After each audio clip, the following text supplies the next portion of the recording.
উত্তরবঙ্গের পর এবার ইস্পাত নগরী দুর্গাপুরে ইস্টবেঙ্গল ক্লাবের নামে ১৬ই জুন রাস্তার উদ্বোধন হল।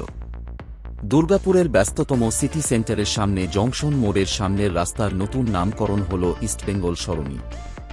ইস্টবেঙ্গল সরণির উদ্বোধন অনুষ্ঠানে হাজির ছিলেন রাজ্যের মাননীয় ক্রীড়ামন্ত্রী অরূপ বিশ্বাস, দুর্গাপুর বিধানসভা বিধায়ক ও রাজ্যের মন্ত্রী প্রদীপ মজুমদার, দুর্গাপুর পুরসভার চেয়ারপারসন অনিন্দিতা মুখার্জি, সাংসদ কীর্তি আজাদ, দুর্গাপুর পণ্ডেশ্বরের বিধায়ক নরেন চক্রবর্তী।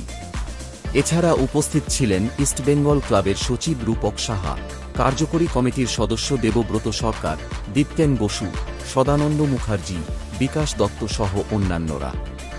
উপস্থিত ছিলেন ফুটবল সচিব সৈকত গাঙ্গুলি, ছিলেন আইএফএ সভাপতি অজিত বন্দ্যোপাধ্যায়। প্রাক্তন ফুটবলারদের মধ্যে ছিলেন ভাস্কর গাঙ্গুলি, সমরেশ চৌধুরী, বিকাশ পাঁজি, কৃষ্ণেন্দু রায়, অসীম বিশ্বাস, মেহতাব হোসেন, রহিম নবী, সুমিত মুখার্জি, অ্যালভিটো ডি কুনহা, অমিতাভ ঘোষ, বিবেক সিং।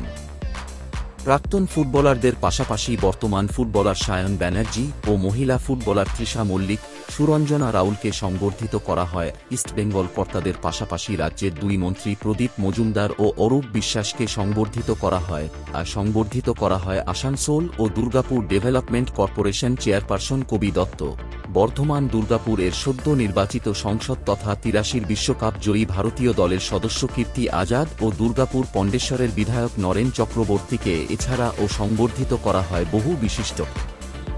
ইস্টবেঙ্গল সরণি রাস্তা উদ্বোধন অনুষ্ঠানে বর্ণাঢ্য পদযাত্রায় পা মিলিয়েছিলেন প্রাক্তন ফুটবলারদের পাশাপাশি বহু লাল হলুদ সভ্য সমর্থক।